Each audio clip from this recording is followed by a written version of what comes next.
हाँ भाई अंधभक्तों, क्या हाल है तुम लोगों के? ये आग देख रहे हो? ये देख रहे हो आग? ये किसी की सगी नहीं है भाई, किसी की सगी नहीं है। जब ये लगती है ना तो सब तरफ लगती है। जो तुम आग के साथ खेल रहे हो ना अभी, वो तुम्हारे घर तक पहुंच जाएगी। हम बता रहे हैं, बहुत बारी बता दिया है तुम लोगों को। इस आग का कोई धर्म नहीं है। ये आग हिंदू है मुसलमान है, इससे पूछते हैं अपन, भाई आग तुम हिंदू हो या मुसलमान हो? कोई जवाब नहीं देती। पूछो इससे, पूछो भैया आग तुम हिंदू हो मुसलमान हो? नहीं जवाब दे रही भाई। गूंगी है, बहरी है, सिर्फ देखती है। हम्म? गूंगी है, बहरी है, सिर्फ देखती है और अपने आप ही पहुंच जाती है। जो तुमने बवाल कर रखा है ना, आज की तारीख में तुम्हारे को आग पकड़ लेगी। हम बता रहे हैं यार। उस्ताद मेरी एक बात सुनो। 6 साल से सोशल मीडिया पे हूँ। पिछले 6 साल में मैंने 6 चीज़ें भी नहीं देखी जो तुम लोगों की ज़िंदगी में फ़र्क पड़ा हो। तुम्हारे प्रोफाइल में जाता हूँ, हाँ यार बुरा मत मानना यार, मैं क्या बेबाक हूँ? मेरी ज़बान कोई रोक नहीं सकता, है ना? वो इसलिए क्योंकि मैं एक आज़ाद देश में रहता हूँ। हम राष्ट्रपति है ना डोनाल्ड ट्रंप, हम उसको भी बेवकूफ़ बोल सकते हैं। मैं तुम्हारे सामने बोलता हूँ अभी, Donald Trump is an idiot. Donald Trump is an idiot. मैं अमेरिका की सरजमीन पे बैठ के यहाँ के राष्ट्रपति को बोल रहा हूँ, Donald Trump is an idiot. इसको बोलते हैं अभिव्यक्ति की आज़ादी। तुम जो नकेल कसने की कोशिश कर रहे हो ना, ये असल में तुम्हारे अंदर नकेल कसी जा रही है। तुम बेवकूफ़ हो, जाहिल हो। हुँ? अभी क्या है, एक होता है ना गधा, वो जाके घोड़े की झुंड में जाके खड़ा हो जाता है ना, तो वो भी अपने आप को घोड़ा समझने लग जाता है। एक गधा है ना, ये तुमने देखा होगा ना रोड पर। मैं जयपुर में देखता था कई बारी, रोड पर एक गधा खड़ा रहता था। ट्रैफिक इधर इधर से निकलता है मगर गधा नहीं हिलता था। वही तुम गधे हो। तुम्हारे आसपास सब चीज़ हो रही है मगर तुम्हें समझ में नहीं आ रहा तुम जाओ का। और तुम लोगों की प्रोफाइल में आज जाके मैं देखता हूँ, भाई बुरा मत मानना, भाई हूँ तुम लोगों का, है हम वतन। तुम्हारी जेब में अठन्नी नहीं और तुम्हारी ज़बान चल रही है 500 रुपये की। अब तुमसे ज़्यादा बड़ा बेवकूफ़ इस दुनिया में कौन होगा? तुम्हें लगता है कि तुम्हारा नेता, चाहे कोई भी हो, किसी के अंधभक्त हों, ओवैसी के हों, राहुल गांधी के हों, अरविंद केजरीवाल के हों, अखिलेश यादव के हों, किसी के भी हों, तुम्हारे घर पे चुनाव के बाद कोई 500 का नोट भी लेके आया है? 500 का नोट भी लेके आया है तुम्हारे घर के बाहर चुनाव के बाद? चुनाव के टाइम में तो खम्बा, बिरयानी, पुए पकौड़ी सब मिलते हैं तुम्हारे को। वो 10-15 दिन का खेला, जैसी आचार संहिता लग जाती है सब बंद। दारू बंद, पुए पकौड़ी बंद, बिरयानी बंद। तो भाई एक दिन तुम्हारा और 1825 दिन तुम्हारे नेता के होते हैं। तुम्हारे नेता के 1825 दिन होते हैं। तुम लोग की भलाई की बात कर रहे हैं। तुम लोगों को अंदाज़ा भी है आज की तारीख में कि जितने पैसे वाले हैं ना, एक गूगल करो कि कितने इंडियंस ने इंडिया छोड़ दिया। गूगल करो, सारे पैसे वाले हैं। यहाँ की बड़ी बड़ी यूनिवर्सिटीज़ में जाओगे ना, अमेरिका की बड़ी बड़ी यूनिवर्सिटी, 5,000 ऊपर यूनिवर्सिटी है। उस 5,000 ऊपर यूनिवर्सिटीज़ में इंडियंस कितने मूव हुए हैं ज़रा देखना। तुम वहाँ बैठ के तवाइफों की तरह बस मुजरे कर रहे हो। किसी ने तुम्हें घुंघरू पहना दिए हैं और तुम मुजरे लग गए चालू। और वो सेठ लोग, वो जो पुरानी पिक्चरों में दिखाते हैं ना, मुजरा देखने जो आते हैं, वो सेठ है तुम्हारे नेता, जो तुम्हारे को चवन्नी डालते हैं और तुम बोलते हैं नाच मेरी बुलबुल के पैसा मिलेगा। वो तुम्हारी हाल है। कोई किसी का भला नहीं करता, सिर्फ आवाम ही आवाम की भला कर सकती है। याद रखना इस बात का। एक बात सोचो यार, जरा दिमाग लगाओ अपना, अगर तुम्हें बचा है कुछ गोबर के अलावा। यहाँ हिंदुस्तान के बाहर मालूम है कितने अप्रवासी रहते हैं? 30 मिलियन। 30 मिलियन अप्रवासी बाहर रहते हैं। अमेरिका में 2 मिलियन। हम इस देश में आते हैं ना, हमें कोई जानता है ना पहचानता है, कुछ नहीं, फिर भी हम यहाँ पे झंडे गाड़ देते हैं, यहाँ पे तिरंगा गाड़ देते हैं। तुम अपने ही देश में धक्के खाते हो। कभी सोचा है ऐसा कैसे हो सकता है? यहाँ कितने ही लोग हैं जो पंजाब से आए थे 1984 में, पता है तुम्हें? यहाँ ग्रीन रेवोल्यूशन हुआ था। किसी को भी थोड़ी बहुत खेती आती है ना, उसको एयरपोर्ट पे रेजिडेंसी मिल रही थी, ग्रीन कार्ड जिसको बोलते हैं। तुम्हें तो पता ही लगा ग्रीन कार्ड क्या होता है। रेजिडेंसी यहाँ मिल रही थी। अंग्रेजी का एक शब्द नहीं आता था। और आज वो किसान हजार हजार करोड़ के हैं। कैलिफोर्निया, ब्रिटिश कोलंबिया में जाके देख लेना, हजार हजार करोड़ की पार्टियां बन चुके हैं यहाँ के किसान। और अपने किसान क्या खा रहे हैं? लट खा रहे हैं। पर तुम्हारी आवाज़ नहीं खुलेगी है, तुम्हारी आवाज़ नहीं खुलेगी। बलात्कार हो जाए कोई दिक्कत नहीं, भ्रष्टाचार हो जाए कोई दिक्कत नहीं, देश की संपत्ति बिके कोई दिक्कत नहीं, क्योंकि तुम्हारे पास तो वैसे ही कुछ नहीं है। तुम आधे नंगे, तुम्हें पूरा नंगा भी कर देंगे तो तुम्हें तो कोई फ़र्क पड़ेगा नहीं। पर भाई बाकी जो देश है ना 75%, उसको फ़र्क पड़ता है। समझ में आ गई बात? कोई सुपरमैन नहीं है, कोई सुपरमैन नहीं है आज की तारीख में देश में, ठीक है? जो तुम्हारे कोई अल्लाह दीन का चिराग लेके बैठा है और तुम्हारे लिए रातों रात कोई बदल देगा, नहीं बदलेगा। तुम बदल ही नहीं सकते।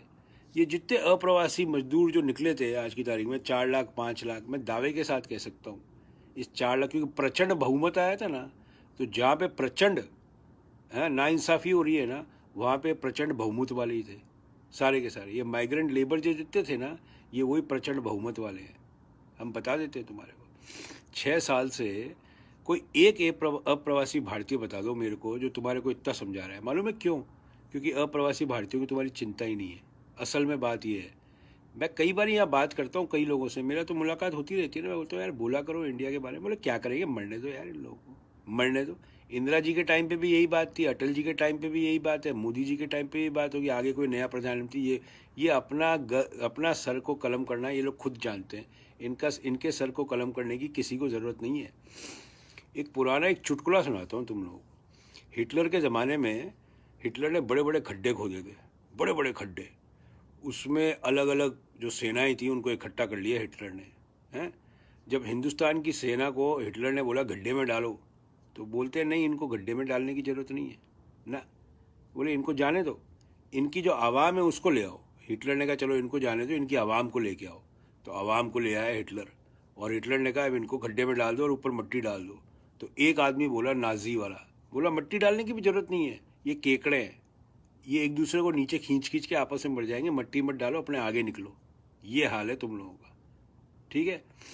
अभी कोरोना के टाइम पे देश की पूरी व्यवस्था एक्सपोज हो चुकी है, पूरी। बॉर्डर की तरफ से तुम गए, हाँ, फाइनेंशियली गए, पॉलिटिकली गए, सामाजिक व्यवस्था में गए। अब बता दो मुझे छठी चीज़ कौन सी है?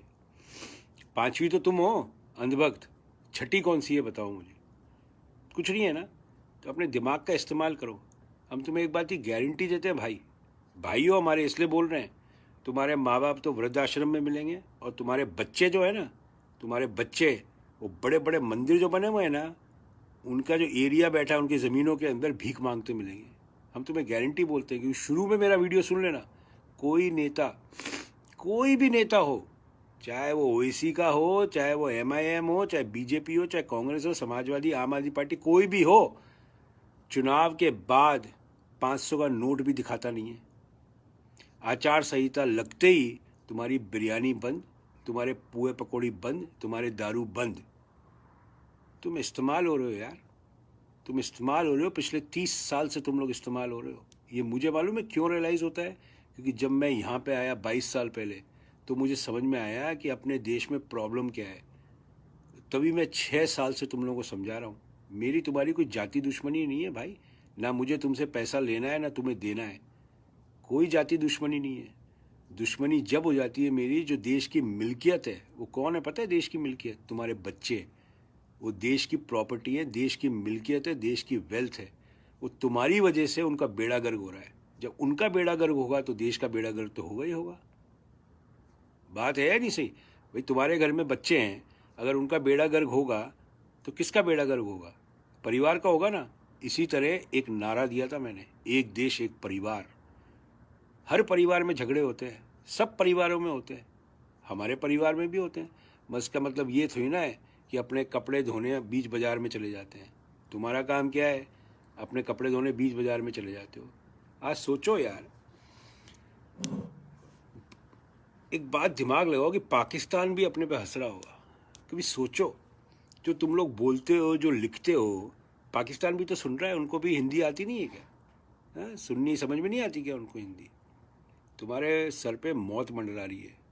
जब मैं मार्च अप्रैल मई जून जुलाई में तुम लोगों को कोरोना के लिए बोलता था, तब तुम लोग क्या बोलते थे? अपने अमेरिका को देख। भाई ये अपने अमेरिका में ही 4 बारी प्रधान सेवक हमसे मिलने आते हैं। क्यों मिलने आते हैं पता है? प्रधान सेवक हमसे मिलने, क्योंकि उनको पता है कि समझ कहाँ पे है। तुम लोगों को तो पाल रखा है उन्होंने। पालने में और मिलने में अलग अलग फ़र्क होता है। अभी जैसी दुनिया सही हो जाएगी ना, सबसे पहला दौरा प्रधान सेवक का अमेरिका ही लगने वाला है। सबसे पहला दौरा अमेरिका ही लगेगा। मैं तुम्हें लिखित में दे दूं। क्यों आते हैं हमसे मिलने? क्योंकि उनको पता है दिमाग कहाँ है।